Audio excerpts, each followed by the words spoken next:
I can guarantee you what you're seeing happening is victim mentality versus victor mentality. And That's I promise great, by you, the way. the I love people that. here are Isn't going to that win. great? I love that.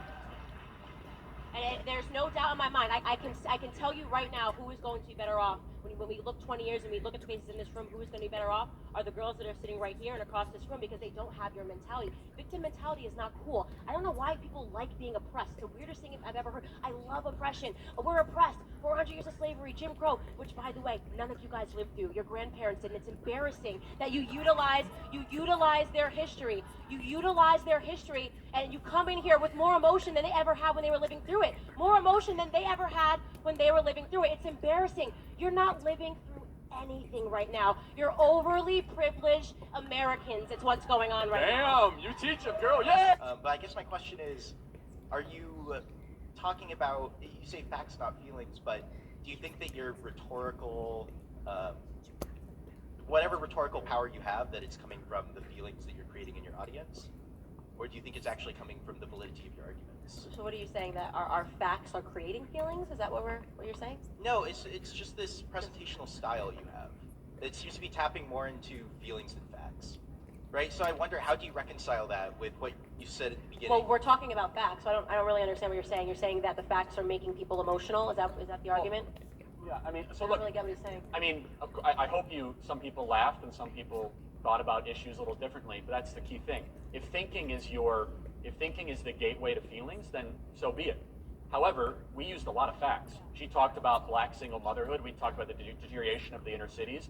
I just rattled off a bunch of facts about the southern border, whether it be crime or drugs or illegal immigrants coming in this country. Everything we have has a statistical backing and a logical reason behind it. So when we say facts over feelings and you're creating and sculpting public policy, we take a step back and we do critical thinking and reflection based on logical history, perspective, and good ideas, timeless ideas that can stand the test of time and natural rights and respect for the individual.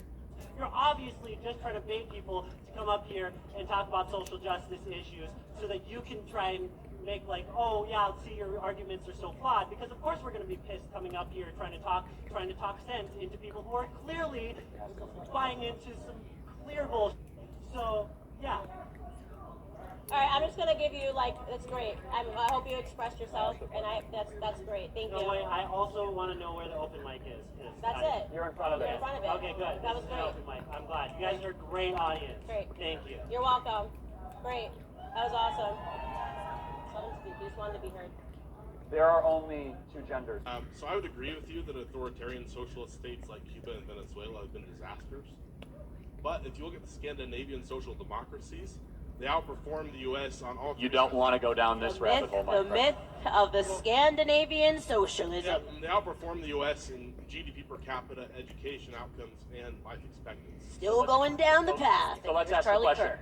World Economic Freedom Index, which ranks each country by how much economic freedom there is. You do know that Norway, Sweden, Finland, Denmark rank higher than the United States. They have more economic freedom. That is not socialist. That is capitalist. In many ways, the Scandinavian countries are more capitalistic than we are. Where they're not is where there's universal health care, or they give out a bunch of stuff. I don't want to live in a country with a 70% tax rate, but as far as you rank the Economic Freedom Index, they're much higher. So you would support the deregulation of the economy, the repealing of Dodd-Frank, the lowering of small business taxes, the abolition of the FICA tax. You would support all these things, which are inherently anti-socialist, inherently anti-democrat. Objective measure, right? If we're going by the measure of median income, though, it's better because there's no I mean, I could go cosmically better endlessly. country. I could go endlessly on why America is the greatest country ever to exist, but here's the funny thing. I bet you won't leave. Because America is the only country in the world that even those who say they hate it refuse to leave.